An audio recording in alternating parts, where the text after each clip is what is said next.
журналистлары менә шушындый матур табигатькә хозурланып 5 километр буе Үтәнгеш дигән авылга юл тотты. Менә асфальттан авылга кадәр 5 чакрым киләсе шушындый таш салынган юл буенча барасың. Кызылданып барабыз. Төштек җәкегә, эш белән. Ту безне принимать итмиләр шунда. Туда-суда бер сәйдә тегендә, бер сәйдә монда кер. Совхозда. Килеп кердек. Мин Дамираны шунда беренче күрдем. Дустым, нәрсә, нинди проблема бар синең дип, проблеманы решать итеп бирде ул. Беренче күрүдән. Беренче күрүдән. Моннан 30 еллар элек инде ул. Әби белән бабай Сезнең белән. вакытта инде проблема иде? Без салам сырарга төштек мис. Нәрсә кирәк булган? Совхозга төшкән игез. Без синең бер вакыт юк без белән яшәгән. Бабайның данныйларын справкасын җыра төшкәннәр. Бусы кидает. Булар шуннан төшкән. Кәүсәр апа белән. Шаккатты мин Киләлем әтәм дустым дип беренче тем. Нәрсә кирәк сиңа әтәм?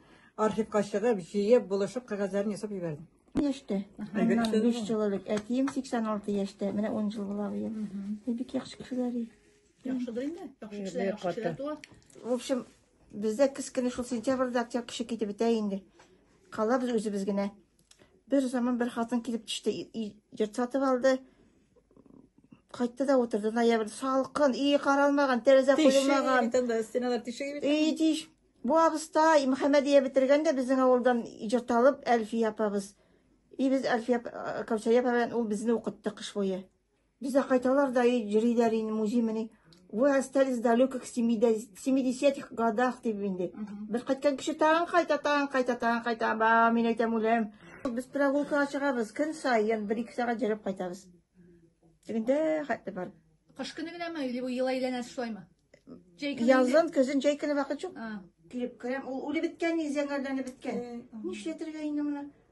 Нашатыр лисната битләрен сугам, су сибәм, аннары магнезия кадыйм. Асмадан җәтләнеп китә бит, озатып калам инде. Ничә ел шулай булды.